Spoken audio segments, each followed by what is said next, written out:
On vient de le voir à l'instant, Pierre, Adrien en parlait. Total a annoncé ce matin qu'il allait accorder à partir du 1er septembre et jusqu'à la fin de l'année une nouvelle ristourne sur le carburant vendu dans ces stations-service.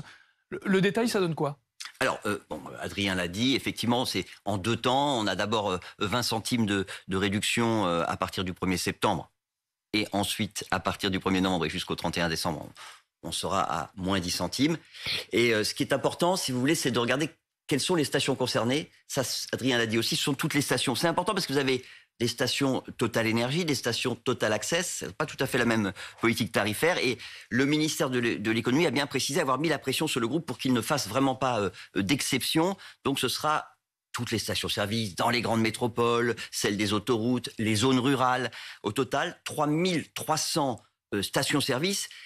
Ça veut dire quand même que 3300 stations-service, que la très grande majorité des automobilistes pourront en profiter, puisque on dénombre en France au total un peu plus de 11 000 stations-service, dont plus de la moitié sont en fait des stations d'hyper et de supermarchés. Donc, si on prend que les stations traditionnelles, vous avez Total qui aujourd'hui est largement majoritaire, avec plus d'une station sur 2.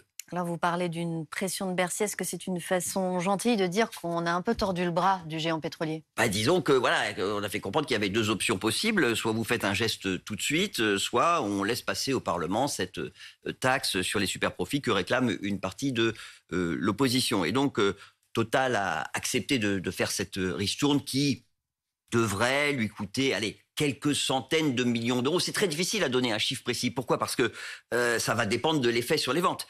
Si faire son plein chez Total revient vraiment beaucoup moins cher que partout ailleurs, les automobilistes ils vont forcément bouder la concurrence. Et on ne sait pas ce que vont faire les concurrents, notamment les stations-service des hyper et des supermarchés, dont on sait qu'ils ont peu de marge, mais qui peuvent très bien avoir des opérations spécifiques sur les courses qu'on peut faire ensuite en magasin.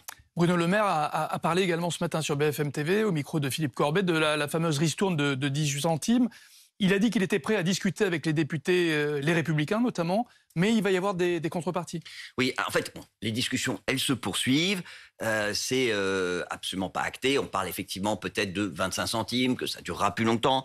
Ce qu'il faut quand même avoir en tête, c'est que cette ristourne accordée par l'État, elle coûte cher, autour de 750 millions d'euros par mois, et qu'en plus, elle est injuste.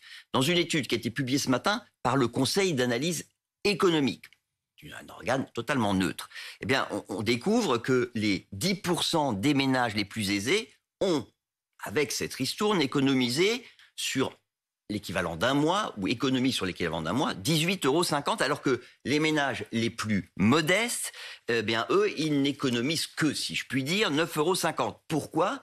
Parce que en moyenne, les ménages les plus aisés consomment, et vous le voyez à l'écran, 2 fois plus de carburant.